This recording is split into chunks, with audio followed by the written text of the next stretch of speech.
సొసైటీలో bad husbands కదా madam, good husbands కూడా ఉన్నారు. ఎట్లా అంటే రీసెంట్గా ఒక మ్యారేజ్ అయింది మేడం కపుల్కి.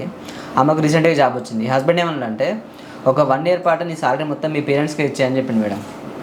దీన్ని మీరు ఎంతవరకు సంపాదిస్తారు మేడం? అందరి హస్బెండ్లు ఇలా ఉంటే ఎంత బాగుండేది. ఓకే, ఒక 1 ఇయర్ వరకు శాలరీ ఇస్తే సరిపోతుందా? ఇంకా ఆ తర్వాత జీవితకాలం వాళ్ళని ఎవరు చూసుకోవాలి? అమ్మాయి తల్లిదండ్రుల్ని. సరే, గుడ్ హస్బెండ్ నేను కూడా ఒప్పుకుంటాను. ఓకే, ఇతను ఎలా వీళ్ళ తల్లిదండ్రుల్ని ఓకే వాళ్ళ చివరి శ్వాస ఉన్నంత వరకు చూసుకుంటాడో అమ్మాయికి కూడా అలానే తల్లిదండ్రుల్ని చూసుకోవాల్సిన బాధ్యత ఉందా లేదా? అవును మేడం. ఓకే, ఇప్పుడు ఇలాంటి సందర్భాల్లో చాలా క్వశ్చన్స్ ఎదురవుతూ ఉంటాయి. అమ్మాయి ఆస్తిలో ఈక్వల్ వాటా అడుగుతుంది, హక్కు అడుగుతుంది, మరి ఆవిడకి కూడా చూసుకోవాల్సిన బాధ్యత ఉంది కదా. అవును మేడం. ఓకే, సంవత్సరం జీతం ఇస్తేనే సరిపోతుందా?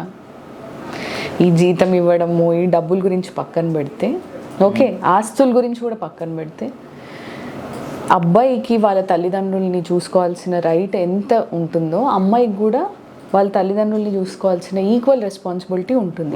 ఎందుకంటే నిన్ను నీ తల్లిదండ్రులు ఎలా పెంచారో అమ్మాయిని కూడా అలానే పెంచుంటారు కదా. ఓకే, అలానే చదివించుంటారు, అలానే పెద్ద చేసి ఉంటారు, అలానే ఉద్యోగం వచ్చింది ఆ అమ్మాయి. ఓకే, ఇప్పుడు ఇదే అమ్మాయి నువ్వు ఒక 1 ఇయర్ పాటు నీ జీతం ఇచ్చేసే ఇంకా తర్వాత నీ తల్లిదండ్రుల్ని చూసుకోవాల్సిన అవసరం లేదు అని అంటే అబ్బాయి ఎలా రియాక్ట్ అవుతాడు? చాలా బాగుంది మేడం. సో ఇది కూడా అంతే. సో డబ్బుల గురించి పక్కన పెడితే రెస్పాన్సిబిలిటీ అనేది తల్లిదండ్రుల పైన ఈక్వల్ రెస్పాన్సిబిలిటీస్ ఉంటాయి. ఈ అమ్మాయి అత్తమామల్ని చూసుకోవాలి, తండ్రిని చూసుకోవాలి, అతను కూడా అత్తమామల్ని చూసుకోవాలి, తండ్రిని చూసుకోవాలి.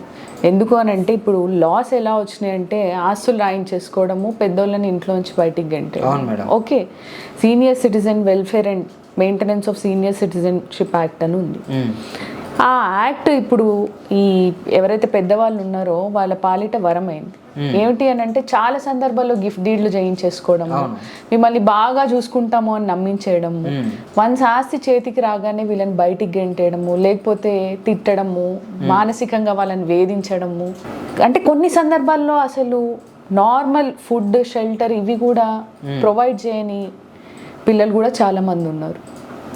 ఓకే, సో పేరెంట్స్ని మంచి చూసుకుంటే మిమ్మల్ని చూసి మీ పిల్లలు మిమ్మల్ని అలా చూసుకుంటారు. ఓకే, పిల్లలు ఎక్కడి నుంచి నేర్చుకుంటారు? మనల్ని చూసే నేర్చుకుంటారు. నువ్వు ఇవాళ మీ అమ్మ నాన్నతో ఎలా రియాక్ట్ అవుతున్నావు అనే దాన్ని బట్టి రేపు నీ పిల్లలు కూడా నీతో అలా ఉంటారు. సో డెఫినెట్లీ ఇట్లాంటివన్నీ ఈ బేసిక్ థింగ్స్ పిల్లలకి మనం నేర్పియాలి. మనల్ని చూసి వాళ్ళు నేర్చుకుంటారు కాబట్టి మీరు కూడా మీ పేరెంట్స్ని మంచిగా చూసుకోవాలి. సో మీరు కానీ మీ ఫ్యామిలీలో కానీ మీ ఫ్రెండ్స్లో ఎవరైనా ఇలాంటి ప్రాబ్లమ్ ఇంకా ఫేస్ చేస్తుంటే తప్పకుండా వీడియో వాళ్ళకి షేర్ చేయండి, అలాగే లైక్ చేయండి, కామెంట్ చేయండి. ఇప్పుడే మన ఛానల్ని సబ్స్క్రైబ్ చేసుకోండి. Thank you so much.